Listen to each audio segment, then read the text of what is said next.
ਵਾਹਿਗੁਰੂ ਜੀ ਕਾ ਖਾਲਸਾ ਵਾਹਿਗੁਰੂ ਜੀ ਕੀ ਫਤਿਹ। ਸਤਨਾਮ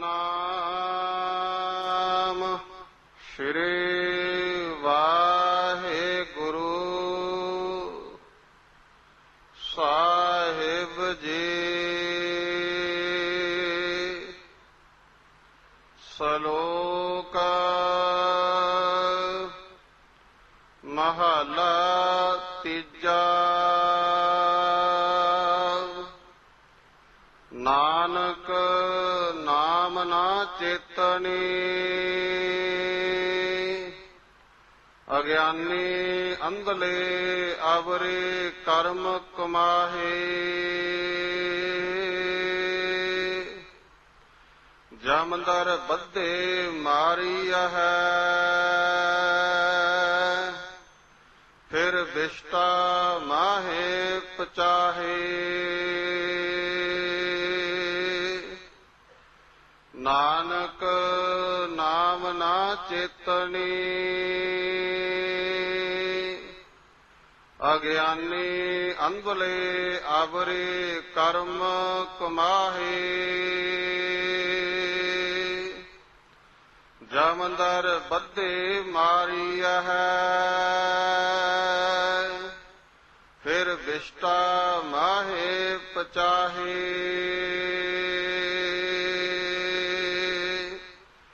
ਮਹਲਾ ਤੀਜਾ। ਨਾਨਕ ਸਤਿਗੁਰ ਸੇਵਹਿ ਆਪਨਾ, ਸੇ ਜਨ ਸੱਚੇ ਪਰਵਾਨ।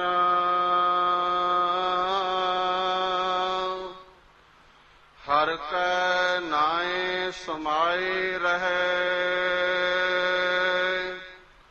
ਚੂਕਾ ਆਵਨ ਜਾਨ। ਪੌੜੀ ਧਨ ਸੰਪੈ ਮਾਇਆ ਸੰਚੀਐ,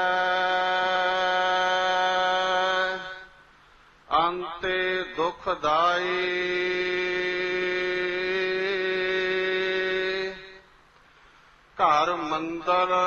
ਘਰ ਮੰਦਰ ਮਹਿਲ ਸਵਾਰੀ ਹੈ, ਕਿਸ ਸਾਥ ਨ ਜਾਈ।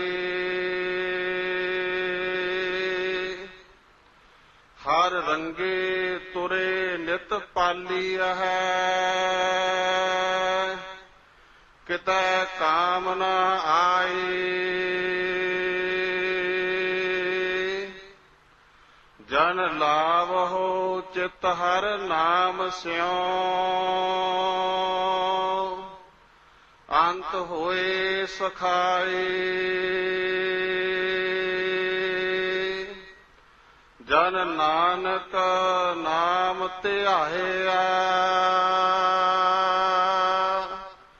ਗੁਰਮੁਖ ਸੁਖ ਪਾਈ।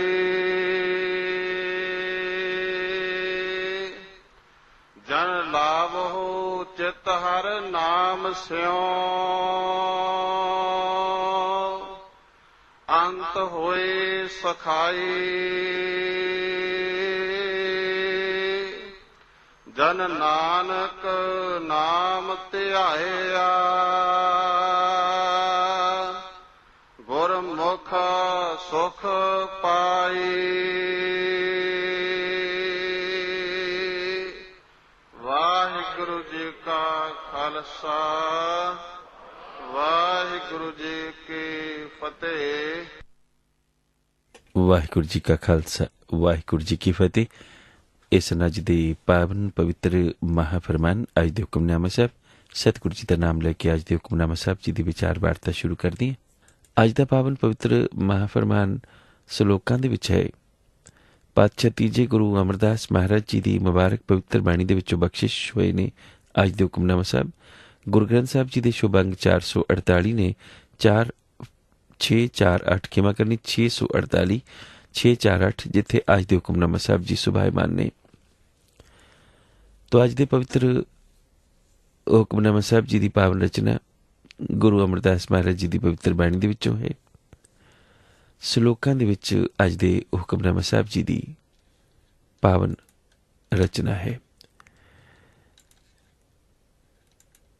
ਅੱਜ ਦੇ ਹੁਕਮਨਾਮਾ ਸਾਹਿਬ ਜੀ ਗੁਰੂ ਗ੍ਰੰਥ ਸਾਹਿਬ ਜੀ ਦੇ ਪਾਵਨ ਸ਼ੁਭ ਅੰਗ ਨੰਬਰ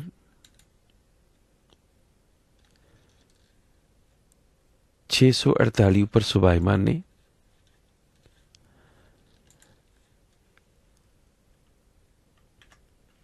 ਔਰ ਅੱਜ ਦੇ ਪਵਿੱਤਰ ਮਹਾਫਰਮਾਨ ਦੀ ਜੋ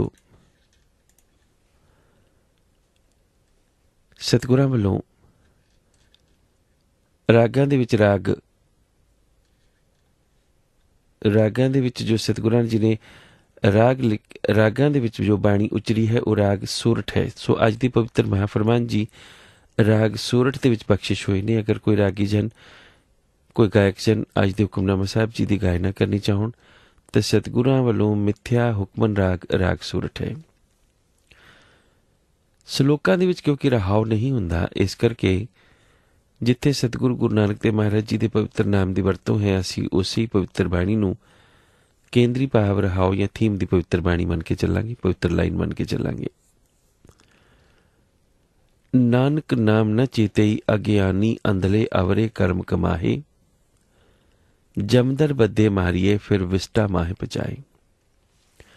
ਅੱਜ ਦੇ ਹੁਕਮਨਾਮਾ ਸਾਹਿਬ ਜੀ ਦੀ ਇਹ ਪਹਿਲੀ ਮੁਬਾਰਕ ਪੰਕਤੀ ਹੈ। ਜਿੱਥੇ ਸਤਿਗੁਰਾਂ ਨੇ ਨਾਮ ਨਾ ਚੇਤਣ ਦੀ ਗੱਲ ਕੀਤੀ ਹੈ, ਉਸ ਵਿਅਕਤੀ ਜਿਹੜਾ ਨਾਮ ਨਹੀਂ ਚੇਤ ਰਿਹਾ ਦੀ ਦਸ਼ਾ ਕੀ ਹੈ? ਉਸ ਦੀ ਦਸ਼ਾ ਅਗਿਆਨੀਆਂ ਵਾਲੀ ਹੈ। ਅਗਿਆਨੀ ਕੌਣ ਹੈ? ਅੰਧਲਾ ਹੈ। ਤੋ ਅੰਧਲਾ ਅਗਿਆਨੀ ਕਰਦਾ ਕੀ ਹੈ? ਅਵਰੇ ਕਰਮ ਕਮਾਏ। ਤੋ ਚੇਤਨ ਦੀ ਇੱਕ ਅਵਸਥਾ ਹੈ, ਜਿਸ ਅਵਸਥਾ ਦੇ ਵਿੱਚ ਮਨੁੱਖ ਨੇ ਅਕਾਲ ਪੁਰਖ ਦੇ ਨਾਮ ਦੀ ਸਿਮਰਨਾ ਕਰਨੀ ਹੈ। ਸਤਿਗੁਰ ਕਹਿੰਦੇ ਨੇ, ਗੁਰੂ ਨਾਨਕ ਦੇਵ ਮਹਾਰਾਜ ਜੀ ਆਸਾ ਰਾਗ ਦੇ ਵਿੱਚ, ਨਾਨਕ ਗੁਰੂ ਨ ਚੇਤਨੀ ਮਨ ਆਪਣੇ ਸੁਚੇਤ। ਜਿਹੜੀ ਗੁਰੂ ਦੇ ਚੇਤਨ ਦੀ ਅਵਸਥਾ ਹੈ ਉਹ ਮਨ ਦੀ ਸੁਚੇਤ ਅਵਸਥਾ ਹੈ। ਸੁਚੇਤ ਅਵਸਥਾ ਦੇ ਵਿੱਚ ਹੀ ਚਿੰਤਨ ਕੀਤਾ ਜਾਂਦਾ ਹੈ। ਜਿਹੜੀ ਸੋਚ ਹੈ, ਜਿਹੜੀ ਵਿਚਾਰ ਹੈ, ਉਹ ਸੁਚੇਤ ਅਵਸਥਾ ਦੇ ਵਿੱਚ ਕੀਤੀ ਜਾਂਦੀ ਹੈ। ਮਨੁੱਖ ਕੋਈ ਵੀ ਕੰਮ ਕਰਨ ਲੱਗਦਾ ਹੈ ਤਾਂ ਉਸ ਵਕਤ ਉਸ ਦੀ ਅਵਸਥਾ ਬਿਲਕੁਲ ਸੁਚੇਤ ਹੁੰਦੀ ਹੈ। ਜਿਵੇਂ ਕੋਈ ਮਨੁੱਖ ਵਪਾਰ ਕਰਦਾ ਹੈ ਜਾਂ ਵਪਾਰ ਦਾ ਕੋਈ ਸੌਦਾ ਕਰਦਾ ਹੈ ਤਾਂ ਸੌਦਾ ਕਰਨ ਲੱਗਿਆਂ ਉਸ ਦੀ ਅਵਸਥਾ ਬਿਲਕੁਲ ਸੁਚੇਤ ਹੁੰਦੀ ਹੈ। ਮਨ ਔਰ ਦਿਮਾਗ ਦੇ ਨਾਲ ਪੂਰੀ ਤਰ੍ਹਾਂ ਨਾਲ ਉਹ ਸੋਚ ਕੇ ਗੱਲ ਨੂੰ ਕੱਢਦਾ ਹੈ ਤਾਂ ਕਿ ਕਿਤੇ ਕੀਤਾ ਹੋਇਆ ਸੌਦਾ ਗਲਤ ਨਾ ਹੋ ਜਾਏ। ਵਿਦਿਆਰਥੀ ਜਿਸ ਵਕਤ ਵਿਦਿਆ ਪੜ੍ਹਦਾ ਹੈ, ਸਫਲ ਵਿਦਿਆਰਥੀ ਦੀ ਗੱਲ ਕਰ ਰਹੇ ਹਾਂ, ਉਸ ਵਕਤ ਸੁਣਨ ਲੱਗਿਆਂ ਜਦੋਂ ਅਧਿਆਪਕ ਦੀ ਗੱਲ ਸੁਣਦਾ ਤਾਂ ਉਸ ਦੀ ਅਵਸਥਾ ਬਿਲਕੁਲ ਸੁਚੇਤ ਹੈ। ਸੁਚੇਤ ਅਵਸਥਾ ਦੇ ਵਿੱਚ ਸੁਣਦਾ ਹੈ ਤਾਂ ਸਫਲ ਹੋ ਜਾਂਦਾ ਹੈ। ਮਨੁੱਖ ਦੁਨੀਆ ਦੇ ਵਿੱਚ ਉਹੀ ਸਫਲ ਹੁੰਦਾ ਜਿਸ ਦੀ ਅਵਸਥਾ ਸੁਚੇਤ ਹੈ। ਤੋ ਸਤਿਗੁਰਾਂ ਨੇ ਜਿਹੜੀ ਆਤਮਿਕ ਅਵਸਥਾ ਦੇ ਵਿੱਚ ਵਾਹਿਗੁਰੂ ਦੇ ਨਾਮ ਦੀ ਆਰਾਧਨਾ ਦੀ ਗੱਲ ਕੀਤੀ ਹੈ, ਉਹ ਵੀ ਸੁਚੇਤ ਅਵਸਥਾ ਦੇ ਵਿੱਚ। ਜਿਸੇ ਅੱਗੇ ਨਾਨਕਾ ਖੱਲੇ ਕੀਜੇ ਅਰਦਾਸ। ਉਸ ਤੇ ਖੜੋਤ ਦਾ ਮਤਲਬ ਸਰੀਰਕ ਖੜੋਤ ਦੇ ਨਾਲ ਨਹੀਂ ਹੈ। ਮੈਂ ਇੱਥੇ ਇਹ ਨਹੀਂ ਕਹਿ ਰਿਹਾ ਕਿ ਆਪਾਂ ਅਰਦਾਸ ਵਕਤ ਸਰੀਰ ਨੂੰ ਖੜਾ ਨਹੀਂ ਕਰਨਾ, ਪਰ ਅੰਤਰੀ ਭਾਵਨਾ ਦੇ ਵਿੱਚ ਉੱਥੇ ਖੜੋਤ ਦਾ ਮਤਲਬ ਸੁਚੇਤ ਅਵਸਥਾ ਹੈ ਕਿ ਉਸ ਅਕਾਲ ਪੁਰਖ ਦੇ ਅੱਗੇ ਅਰਦਾਸ ਵੀ ਆਪਾਂ ਸੁਚੇਤ ਅਵਸਥਾ ਦੇ ਵਿੱਚ ਕਰਨੀ ਹੈ। ਪਤਾ ਹੋਣਾ ਚਾਹੀਦਾ ਹੈ ਕਿ ਜਿਸ ਅਕਾਲ ਪੁਰਖ ਦੇ ਅੱਗੇ ਅਸੀਂ ਅਰਦਾਸ ਕਰ ਰਹੇ ਹਾਂ, ਉਸ ਦੇ ਪ੍ਰਤੀ ਪੂਰਨ ਭਰੋਸਾ, ਔਰ ਪੂਰਨ ਭਰੋਸੇ ਦੇ ਪ੍ਰਤੀ ਅਵਸਥਾ ਸੁਚੇਤ ਇੰਨੀ ਕੋਈ ਕਿ ਭਰੋਸੇ ਨੂੰ ਵੀ ਸੁਚੇਤ ਰੱਖੇ, ਜਾਗਰੂਕ ਰੱਖੇ, ਔਰ ਇਸ ਗੱਲ ਤੋਂ ਵੀ ਮਨ ਜਾਗਰੂਕ ਰਹੇ ਕਿ ਮੈਂ ਅਵਰ ਕਿਸੇ ਹੋਰ ਕਰਮ ਦੇ ਲਈ, ਭਾਵ ਕਿਸੇ ਹੋਰ ਅੱਗੇ ਮੈਂ ਅਰਦਾਸ ਨਹੀਂ ਕਰਨੀ। ਅਰਦਾਸ ਕੇਵਲ ਮੈਂ ਇੱਕ ਆਪਣੇ ਅਕਾਲ ਪੁਰਖ ਦੇ ਅੱਗੇ ਕਰਨੀ ਹੈ। ਤੋ ਸਤਿਗੁਰੂ ਉਸ ਸੁਚੇਤ ਅਵਸਥਾ ਨੂੰ ਨਾਨਕ ਨਾਮ ਨਾ ਚੇਤਈ ਅਗਿਆਨੀ ਅੰਧਲੇ, ਜਿਸ ਨੇ ਨਾਮ ਨਹੀਂ ਸਿਮਰਿਆ, ਇਸ ਦਾ ਮਤਲਬ ਉਸ ਦੀ ਅਵਸਥਾ ਸੁਚੇਤ ਨਹੀਂ ਹੈ।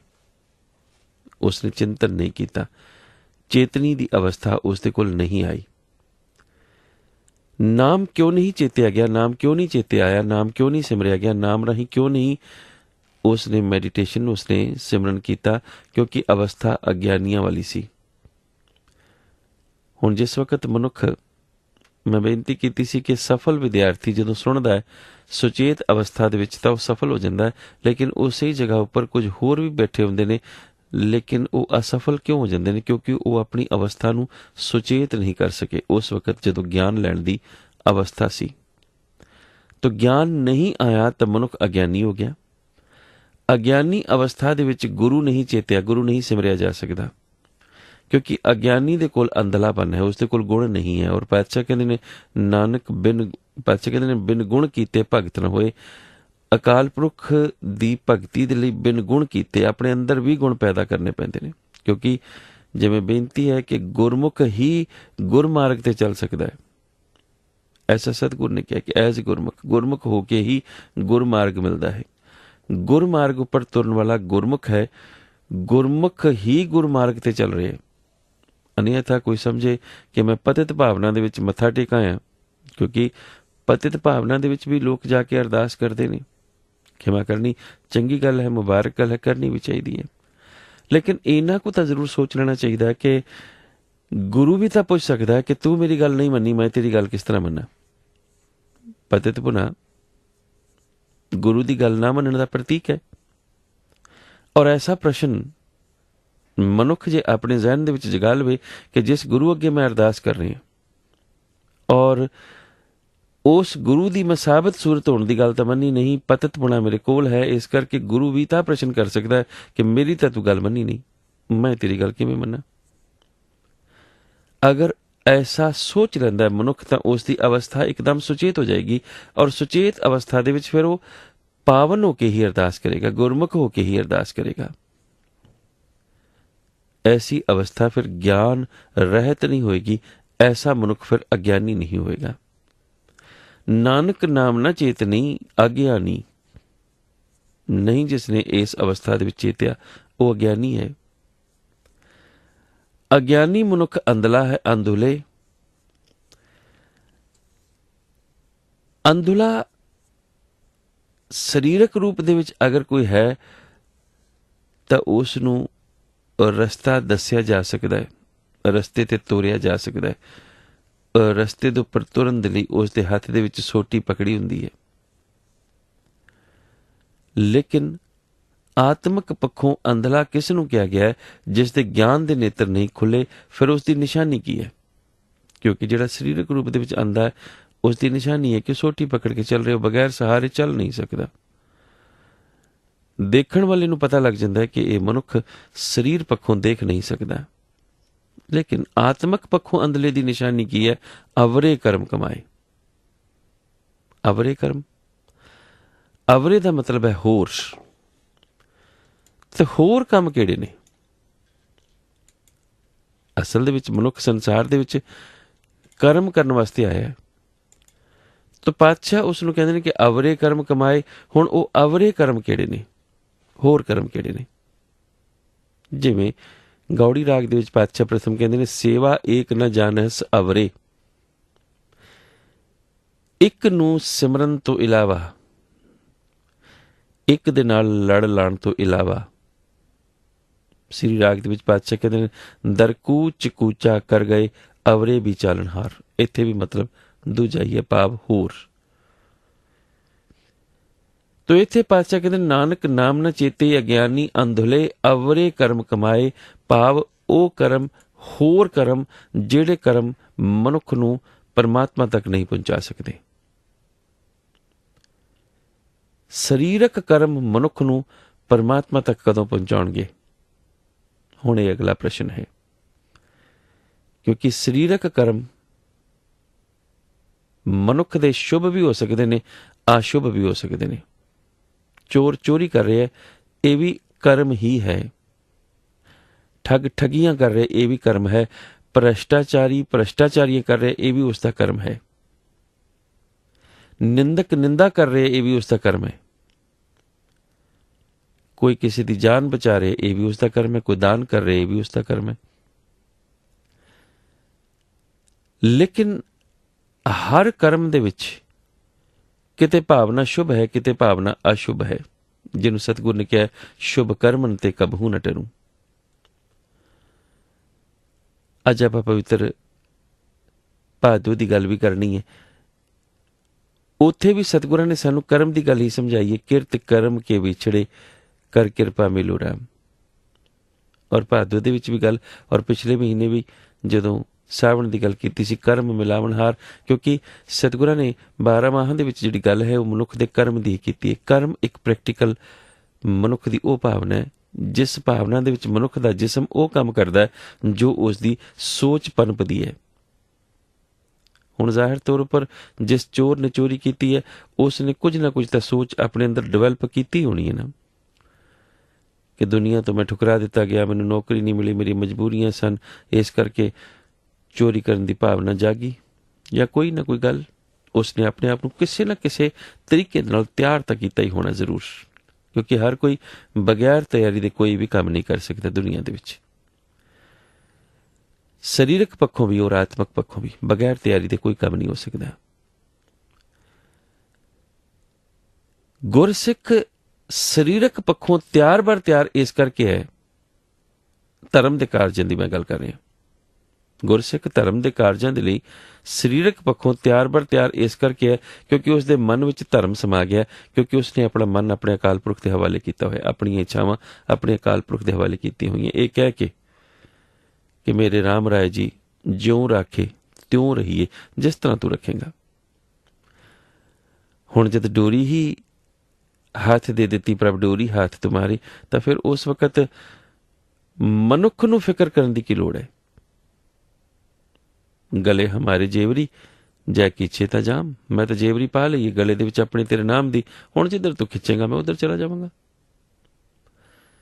ਕਿਉਂਕਿ ਹੁਣ ਮੇਰੀ ਆਪਣੀ ਕੋਈ ਇੱਛਾ ਨਹੀਂ। ਜੈ ਬਿਸਾਲੇ ਤਬ ਐਸਾ ਸੁਆਮੀ, ਮੇਰੀ ਕੋਈ ਇੱਛਾ ਨਹੀਂ, ਜਿੱਥੇ ਤੂੰ ਬਿਠਾਵੇਂ।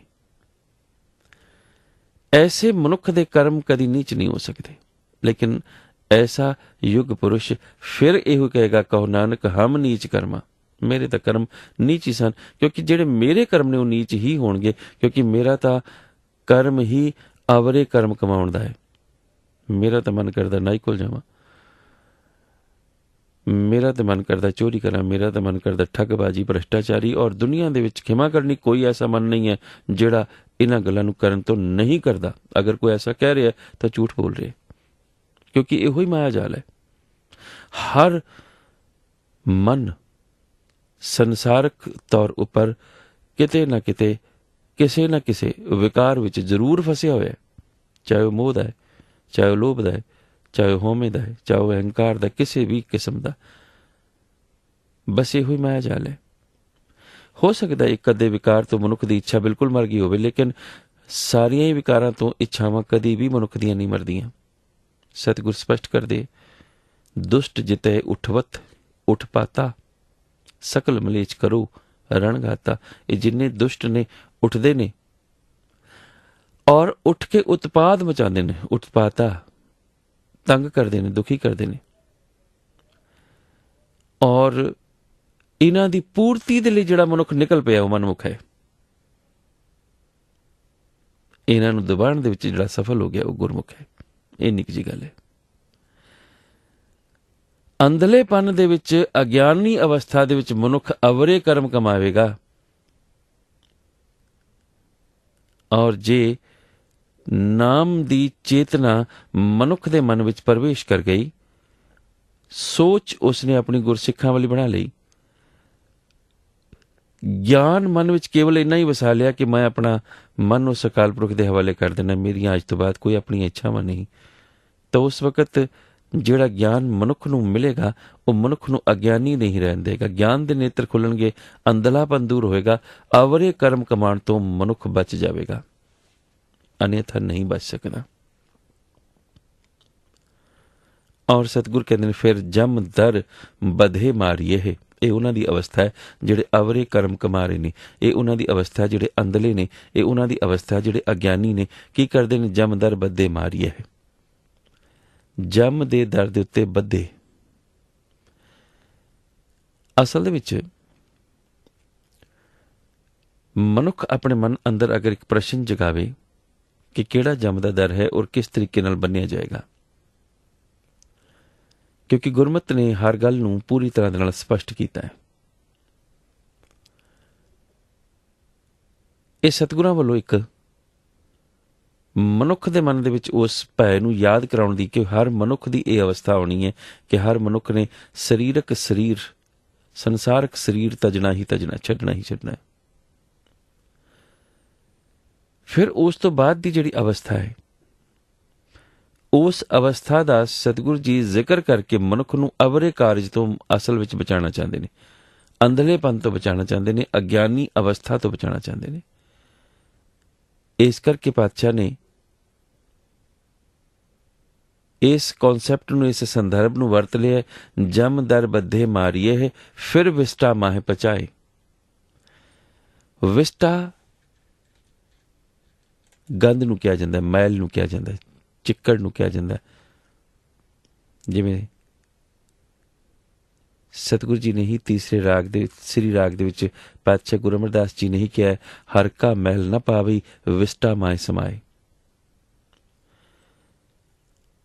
ਔਰ ਸ੍ਰੀ ਰਾਗ ਦੇ ਵਿੱਚ ਹੀ ਪਾਤਸ਼ਾਹ ਤੀਜੇ ਕਹਿੰਦੇ ਨੇ, ਵਿਸਟਾ ਕੇ ਕੀੜੇ ਪਵੇ ਵਿੱਚ ਵਿਸਟਾ ਮੈਂ ਵਿਸਟਾ ਮਾਏ ਸਮਾਏ। ਹੁਣ ਵਿਸਟਾ ਕੀ ਹੈ? ਅੱਖਰੀ ਅਰਥ ਇਸ ਦਾ ਗੰਦ ਹੈ। ਤਾਂ ਕੀ ਮਨੁੱਖ ਗੰਦ ਦੇ ਵਿੱਚ ਰਹਿਣਾ ਚਾਹੁੰਦਾ ਹੈ? ਨਾਲ ਹੀ ਸਤਿਗੁਰ ਨੇ ਸ਼ਬਦ ਵਰਤਿਆ ਕੀੜੇ।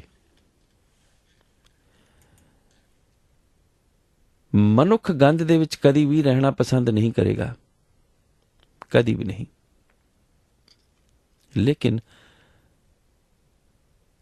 ਜਿਹੜਾ ਕੀੜਾ ਹੈ ਨਾ ਵਿਸਟਾ ਦਾ, ਗੰਦ ਦਾ,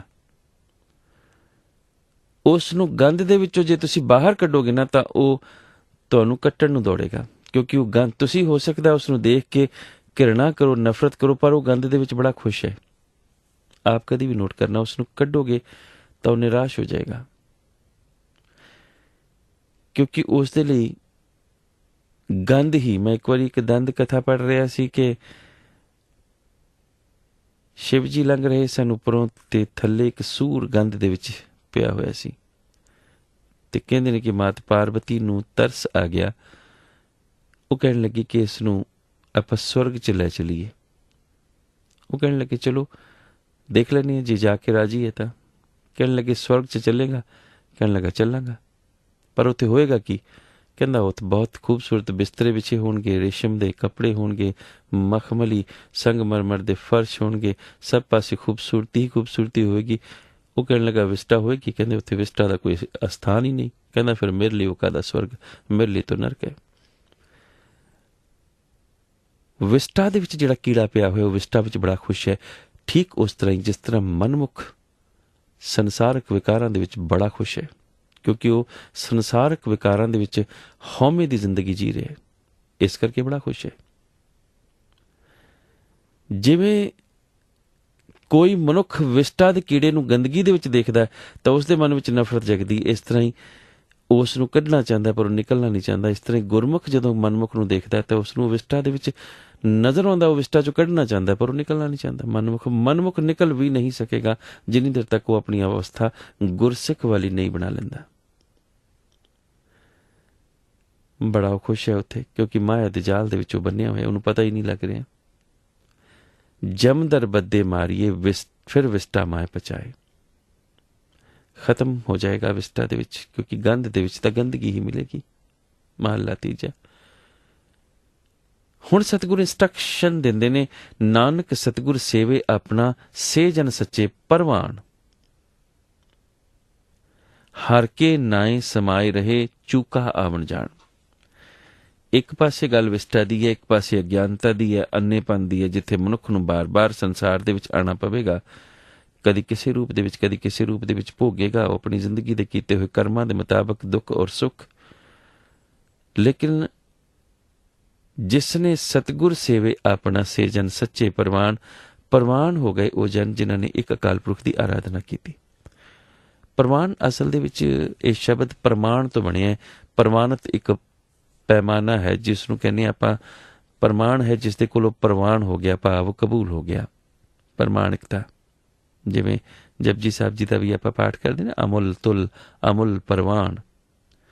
ਜਾਂ ਫਿਰ ਪਾਤਸ਼ਾਹ ਚੌਥੇ ਸੁਰਠ ਰਾਗ ਦੇ ਵਿੱਚ ਗੁਰੂ ਰਾਮਦਾਸ ਮਹਾਰਾਜ ਕਹਿੰਦੇ ਨੇ, ਆਪੇ ਕੀਮਤ ਪਾਇਦਾ ਪਿਆਰਾ ਆਪੇ ਤੁਲ ਪ੍ਰਵਾਨ। ਜਪਜੀ ਸਾਹਿਬ ਜੀ ਦੇ ਵਿੱਚ ਵੀ ਆਪਾਂ ਪਾਠ ਕਰਦੇ ਏਕਾ ਮਾਈ ਜੁਗਤ ਵਿਆਈ ਤਿੰਨ ਚੇਲੇ ਪ੍ਰਵਾਨ। ਇੱਕ ਮਨਜ਼ੂਰੀ ਦੀ ਅਵਸਥਾ ਹੈ, ਪ੍ਰਵਾਨ ਹੋ ਜਾਣ ਦੀ ਅਵਸਥਾ ਹੈ। ਤਾਂ ਪ੍ਰਵਾਨ ਕੌਣ ਹੈ? ਜਿਸ ਦੇ ਕੋਲ ਪ੍ਰਮਾਣ ਹੈ। ਕਿਸ ਚੀਜ਼ ਦਾ ਪ੍ਰਮਾਣ? ਗੁਰਸਿੱਖੀ ਦਾ ਪ੍ਰਮਾਣ, ਜਿਹੜਾ ਅੰਧਾ ਨਹੀਂ ਹੈ, ਜਿਹੜਾ ਅਗਿਆਨੀ ਨਹੀਂ ਹੈ, ਇਹੀ ਪ੍ਰਮਾਣ ਹੈ। ਗੁਰਸਿੱਖੀ ਦਾ ਪ੍ਰਮਾਣ ਨਿਸ਼ਾਨੀ ਇਹੋ ਹੀ ਹੈ। ਜੇ ਕੋਈ ਮੇਰੇ ਵਰਗਾ ਕੇਸ ਦਾੜੀ ਰੱਖ ਕੇ ਵੀ ਅੰਧਲਾ ਰਹਿ ਗਿਆ ਮਨ ਕਰਕੇ, ਤਾਂ ਫਿਰ ਕੋਈ ਫਾਇਦਾ ਨਹੀਂ। ਦੇਸ ਫਿਰਿਓ ਕਰ ਪੇਸ ਤਪੋ ਤਨ, ਕੇਸ ਤਰੇ ਨਾ ਮਿਲੇ ਹਰੀ ਪਿਆਰੇ। ਜੇ ਮਨ ਵਿੱਚ ਹਉਮੈ ਹੀ ਰਹੀ ਤਾਂ। ਜਿਸ ਨੇ ਆਪਣੇ ਅਕਾਲ ਪੁਰਖ ਦੀ ਸਿਮਰਨਾ ਕੀਤੀ, ਅਗਿਆਨਤਾ ਤੋਂ, ਅੰਧਲੇਪਨ ਤੋਂ ਪਰੇ ਉੱਠ ਕੇ, ਪਰੇ ਜਾ ਕੇ ਗਿਆਨ ਅਵਸਥਾ ਦੇ ਵਿੱਚ, ਸੁਚੇਤ ਅਵਸਥਾ ਦੇ ਵਿੱਚ ਐਸਾ ਮਨੁੱਖ ਕਬੂਲ ਹੋ ਗਿਆ, ਲੀਨ ਹੋ ਗਿਆ, ਜੰਮਣ ਮਰਨ ਮੁੱਕ ਗਿਆ। ਪੌੜੀ ਆਖਰੀ ਪੰਕਤੀਆਂ ਦੇ ਵਿੱਚ ਪਾਤਸ਼ਾਹ ਹੁਣ ਨਿਸ਼ਕਰਸ਼ ਕੀ ਦਿੰਦੇ ਨੇ? ਪੌੜੀ ਚੜ੍ਹਨ ਦੀ ਕਿਰਿਆ ਨਤੀਜਾ ਕੀ ਹੈ? ਤਨ ਸੰਪੇ ਮਾਇਆ ਸੰਚੀਏ ਅੰਤੇ ਦੁਖਦਾਈ। ਬਾਬਾ ਕਬੀਰ ਕਹਿੰਦੇ ਨੇ, ਕੌਡੀ ਕੌਡੀ ਜੋਰ ਕੇ ਜੋਰੇ ਲੱਖ ਕਰੋੜ। ਔਰ ਜਿਸ ਵਕਤ ਮਨੁੱਖ ਚੱਲਣ ਲੱਗਾ, ਚਲਤੀ ਬਾਰ ਨਾ ਮਿਲਿਓ। ਔਰ ਕੀਤਾ ਕੀ? ਲੰਗੋਟੀ ਤੱਕ ਉਹਦੀ ਫਰੋਲ ਲਈ ਗਈ ਕਿ ਇਹਦੇ ਵਿੱਚ ਹੀ ਕੋਈ ਪੈਸਾ ਨਾ ਪਿਆ ਹੋਵੇ।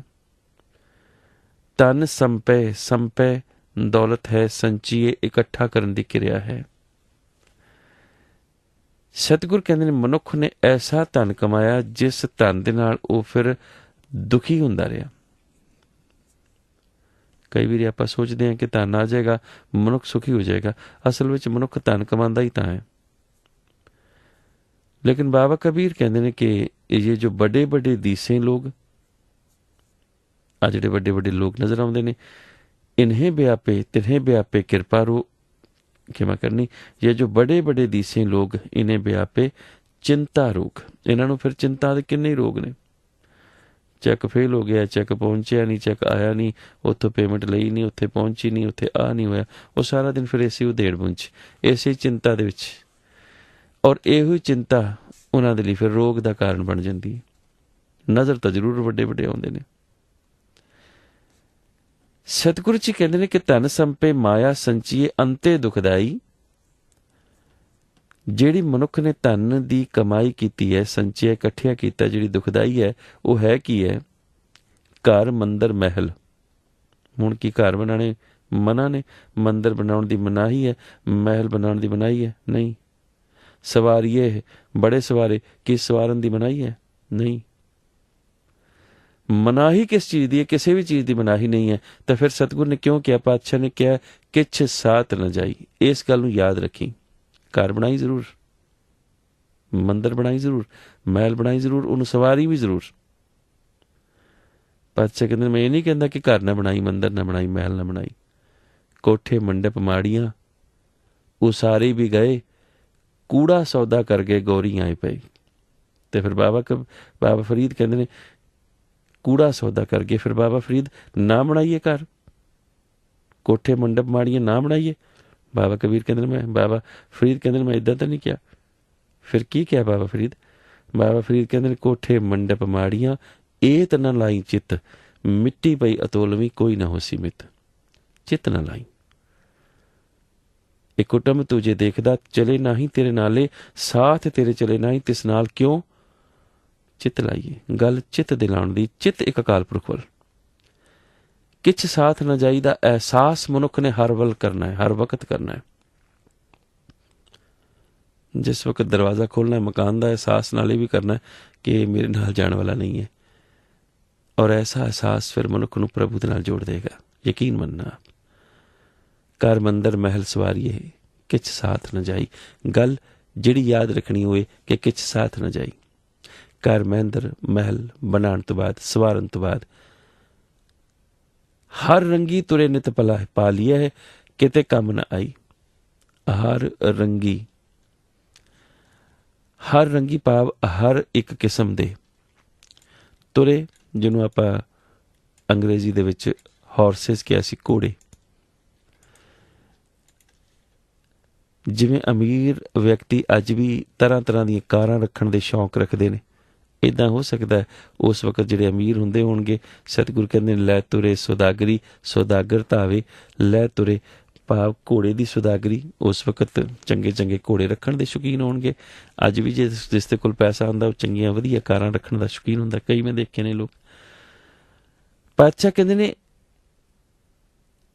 ਇਹ ਤੂੰ ਪਾਲੇ ਨੇ ਨਾ, ਪਰ ਕਿਤੇ ਕੰਮ ਨਾ ਆਈ। ਪਾਲਣ ਲੱਗਿਆ ਇਹ ਸੋਚ ਲਈ ਕਿ ਕੰਮ ਨਹੀਂ ਆਉਣੇ। ਹਾਂ, ਦੁਨਿਆਵੀ ਇਹਨਾਂ ਦੀ ਕੰਮ ਲਈ ਦੁਨਿਆਵੀ ਵਰਤੋਂ ਤਾਂ ਕਰਨੀ ਆਪਾਂ, ਲੇਕਿਨ ਕਿਤੇ ਕੰਮ ਨਾ ਆਈ, ਭਾਵ ਅੰਤ ਵਕਤ ਇਹ ਉਸ ਜਗ੍ਹਾ ਉੱਪਰ ਕੰਮ ਨਹੀਂ ਆ ਸਕਦੇ ਜਿਸ ਜਗ੍ਹਾ ਉੱਪਰ ਮਨੁੱਖ ਦੀ ਆਤਮਾ ਦਾ ਫੈਸਲਾ ਹੋਣਾ ਹੈ। ਇਸ ਕਰਕੇ ਦੋਨਾਂ ਹੀ ਅਵਸਥਾਵਾਂ ਦੇ ਵਿੱਚ ਇਹ ਸੋਚਣਾ, ਸਾਥ ਨਾ ਜਾਈ ਕਿਤੇ ਕੰਮ ਨਾ ਆਈ। ਬਣਾਉਣੇ ਹੈ ਘਰ ਵੀ, ਕੋਈ ਹਰਜ ਨਹੀਂ ਹੈ। ਜਨ ਲਾਵੋ ਚਿਤਰ ਹਰ ਨਾਮ ਸਿਉ, ਅੰਤ ਹੋਏ ਸਖਾਈ, ਜਨ ਨਾਨਕ ਨਾਮ ਤੇ ਆਏ ਗੁਰਮੁਖ ਸੁਖ ਪਾਈ। ਕਿਉਂਕਿ ਜਦੋਂ ਆਪਾਂ ਅਖਰੀ ਅਰਥ ਕਰਾਂਗੇ ਤਾਂ ਫਿਰ ਲੋਕ ਸਵਾਲ ਪੁੱਛਣਗੇ, ਫਿਰ ਤੁਸੀਂ ਘਰ ਕਿਉਂ ਬਣਾ ਰਹੇ ਹੋ? ਗੁਰਸਿੱਖ ਨੂੰ ਕਹਿਣਗੇ ਤੁਹਾਡੇ ਸਤਿਗੁਰ ਨੇ ਕਿਹਾ, ਪਾਤਸ਼ਾਹ ਨੇ ਮਨਾ ਨਹੀਂ ਕੀਤਾ, ਬਾਰ-ਬਾਰ ਬੇਨਤੀ ਹੋਈ ਹੈ। ਤਾਂ ਸਤਿਗੁਰ ਕਹਿੰਦੇ ਨੇ ਵਾਹਿਗੁਰੂ ਦੇ ਨਾਮ ਦੇ ਨਾਲ ਚਿੱਤ ਜੋੜ ਲਓ। ਆਖਰ ਸਾਥੀ ਵਾਹਿਗੁਰੂ ਦਾ ਨਾਮ ਹੀ ਹੈ। ਜੋ ਮਨੁੱਖ ਸਿਮਰਦਾ ਹੈ, ਸਤਿਗੁਰ ਦੇ ਸਨਮੁਖ ਰਹਿ ਕੇ ਉਹੀ ਮਨੁੱਖ ਸੁਖ ਪਾਉਂਦਾ ਹੈ। ਆਪ ਸੁਣ ਰਹੇ ਹੋ ਚੜ੍ਹਦੀ ਕਲਾ ਦਾ ਪ੍ਰੋਗਰਾਮ ਆਪਣੇ ਦਾਸ ਗੁਰਦੀਪ ਸਿੰਘ ਦੇ ਨਾਲ। ਆਪਾਂ ਅੱਜ ਦੇ ਇਤਿਹਾਸਿਕ ਦਿਹਾੜੇ ਵੀ ਫਰੋਲ ਲਈਏ। ਅੱਜ ਦੇ ਦਿਨ ਭਾਵ 16 ਅਗਸਤ 1604 ਵਾਲੇ ਦਿਨ ਇਹ ਅਸਲ ਤਰੀਕ ਹੈ ਜਿਸ ਦਿਨ ਸਤਿਗੁਰੂ ਗੁਰੂ ਗ੍ਰੰਥ ਸਾਹਿਬ ਜੀ ਦੀ ਪਾਵਨ ਪਵਿੱਤਰ ਬੀੜ ਜੀ ਨੂੰ ਸ੍ਰੀ ਹਰਿਮੰਦਰ ਸਾਹਿਬ ਦਰਬਾਰ ਸਾਹਿਬ ਵਿਖੇ ਸੁਭਾਈਮਾਨ ਕੀਤਾ ਗਿਆ ਸੀ। ਪਰ ਕਿਉਂਕਿ ਆਪਾਂ ਨਾਨਕਸ਼ਾਹੀ ਕੈਲੰਡਰ ਦੇ ਮੁਤਾਬਕ 1 ਸਤੰਬਰ ਨੂੰ ਮਨਾਉਂਦੇ ਹਾਂ, ਤਾਂ 1 ਸਤੰਬਰ ਨੂੰ ਹੀ ਆਪਾਂ ਮਨਾਵਾਂਗੇ। ਸੁਰਜੀਤ ਸਾਹਿਬ ਨੂੰ ਆਪਾਂ ਪੁੱਛ ਲਵਾਂਗੇ ਜੀ ਪੂਰਾ ਦਿਨ ਹੀ ਆਪਾਂ ਇਸ ਪ੍ਰੋਗਰਾਮ ਨੂੰ ਕਰ ਸਕੀਏ। ਵੈਸੇ ਅੱਜ ਦੇ ਦਿਨ ਜਿਹੜੀ ਐਕਚੁਅਲੀ ਡੇਟ ਸੀ ਉਹ ਅੱਜ ਦਾ ਦਿਨ ਸੀ, ਯਾਨੀ ਕਿ 16 ਅਗਸਤ 1604। ਗੁਰੂ ਗ੍ਰੰਥ ਸਾਹਿਬ ਜੀ ਫਸਟ ਇੰਸਟਾਲਡ ਇਨ ਸ੍ਰੀ ਦਰਬਾਰ ਸਾਹਿਬ ਹਰਿਮੰਦਰ ਸਾਹਿਬ। ਅੱਜ ਦੇ ਦਿਨ 16 ਅਗਸਤ 1932 ਨੂੰ ਕਮਿਊਨਲ ਅਵਾਰਡ ਅਨਾਉਂਸ ਹੋਇਆ ਸੀ। ਜਿਹੜੀ ਗੋਲਮੇਜ ਕਾਨਫਰੰਸ ਹੈ, ਜਿਹੜੀ ਦੂਸਰੀ ਗੋਲਮੇਜ ਕਾਨਫਰੰਸ ਸੀ ਸ਼ਿਮਲੇ ਦੇ ਵਿੱਚ ਜਿਹੜੀ ਹੋਈ, ਉਹ ਐਕਚੁਅਲੀ ਫੇਲ ਹੋ ਗਈ ਸੀ। ਤਾਂ ਇਸ ਕਮਿਊਨਲ ਅਵਾਰਡ ਦੇ ਉੱਤੇ ਕਾਫੀ ਕੁਝ ਲਿਖਿਆ ਹੈ ਸਰਦਾਰ ਕਪੂਰ ਸਿੰਘ ਜੀ ਨੇ। ਉਸ ਦੇ ਲਈ ਕਾਫੀ ਵਕਤ ਦੀ ਲੋੜ ਹੈ। ਕਿਸੇ ਵਕਤ ਸਮਾਂ ਮਿਲਿਆ ਤਾਂ ਜ਼ਰੂਰ ਇਸ ਦੇ ਬਾਰੇ ਵੀ ਆਪਾਂ ਗੱਲਬਾਤ ਕਰਾਂਗੇ ਕਿ ਕਿਵੇਂ ਇਸ ਦੇ ਵਿੱਚ ਵੀ ਸਿੱਖਾਂ ਦੇ ਨਾਲ ਅਨਿਆਂ ਹੋਇਆ। ਅੱਜ ਦੇ ਦਿਨ ਭਾਵ 16 ਅਗਸਤ 1940 ਵਾਲੇ ਦਿਨ ਉਸ ਵਕਤ ਦੇ ਸਿੱਖ ਨੇਤਾ ਮਾਸਟਰ ਤਾਰਾ ਸਿੰਘ ਸਾਹਿਬ, ਜਿਹੜੇ ਕਿ ਪਾਕਿਸਤਾਨ ਬਣਾਏ ਜਾਣ ਦੇ ਹੱਕ ਦੇ ਵਿੱਚ ਨਹੀਂ ਸਨ, ਉਹਨਾਂ ਨੂੰ ਮੋਹਨਦਾਸ ਕਰਮਚੰਦ ਗਾਂਧੀ, ਜਿਸ ਨੂੰ ਕਿ ਹਿੰਦੁਸਤਾਨ ਵਾਲੇ ਮਹਾਤਮਾ ਗਾਂਧੀ ਕਹਿੰਦੇ ਨੇ, ਮਹਾਤਮਾ ਗਾਂਧੀ ਨੇ ਇੱਕ ਖਤ ਲਿਖਿਆ ਸੀ ਜਿਸ ਦੇ ਵਿੱਚ ਉਹਨਾਂ ਨੇ ਸਿੱਖਾਂ ਦੀ ਅਤੇ ਅਕਾਲੀਆਂ ਦੀ ਜਿਹੜੀ ਮੂਵਮੈਂਟ ਉਸ ਵਕਤ ਚੱਲ ਰਹੀ ਸੀ, ਉਸ ਨੂੰ ਉਹਨਾਂ ਨੇ ਦੇਸ਼ ਭਗਤੀ ਦੀ ਲਹਿਰ ਦੇ ਨਾਲ ਜੁੜਿਆ ਹੋਇਆ ਦੱਸਦੇ ਹੋਇਆ ਦੇਸ਼ ਦੀ ਆਜ਼ਾਦੀ ਦੀ ਗੱਲ ਕੀਤੀ ਸੀ। ਨਾਲ ਹੀ ਉਹਨਾਂ ਨੇ ਇਹ ਵੀ ਕਿਹਾ ਸੀ ਕਿ ਉਹ ਕਾਂਗਰਸ ਨੂੰ ਪੂਰੀ ਤਰ੍ਹਾਂ ਦੇ ਨਾਲ ਸਪੋਰਟ ਕਰਨ। ਅੱਜ ਦੇ ਦਿਨ ਭਾਵ 16 ਅਗਸਤ 1965 ਵਾਲੇ ਦਿਨ ਬਾਬਾ ਫਤਿਹ ਸਿੰਘ ਹੁਣਾਂ ਨੇ ਪੰਜਾਬੀ ਸੂਬੇ ਦੇ ਮੋਰਚੇ ਦੇ ਹੱਕ ਦੇ ਵਿੱਚ ਮਰਨ ਵਰਤ ਦਾ ਐਲਾਨ ਕੀਤਾ ਸੀ ਕਿ ਮੈਂ ਭੁੱਖਾ ਰਹਿ ਕੇ ਮਰਨ ਵਰਤ ਰੱਖਾਂਗਾ। ਲੇਕਿਨ ਬਾਅਦ ਦੇ ਵਿੱਚ ਉਹਨਾਂ ਨੇ ਵੀ ਮਾਸਟਰ ਤਾਰਾ ਸਿੰਘ ਸਾਹਿਬ ਦੇ ਵਾਕਣ ਆਪਣਾ ਮਰਨ ਵਰਤ ਤੋੜ ਲਿਆ ਸੀ। ਅੱਜ ਦੇ ਦਿਨ ਭਾਵ 16 ਅਗਸਤ 1977 ਵਾਲੇ ਦਿਨ ਸਤਿਕਾਰਯੋਗ ਸੰਤ ਗਿਆਨੀ ਕਰਤਾਰ ਸਿੰਘ ਖਾਲਸਾ ਪਿੰਡਾਂ ਵਾਲੇ ਸਦੀਵੀ ਵਿਛੋੜਾ ਦੇ ਗਏ ਸਨ। ਤੋ ਇਹ ਸਨ ਅੱਜ ਦੇ ਉਹ ਦਿਹਾੜੇ ਜਿਨ੍ਹਾਂ ਦਾ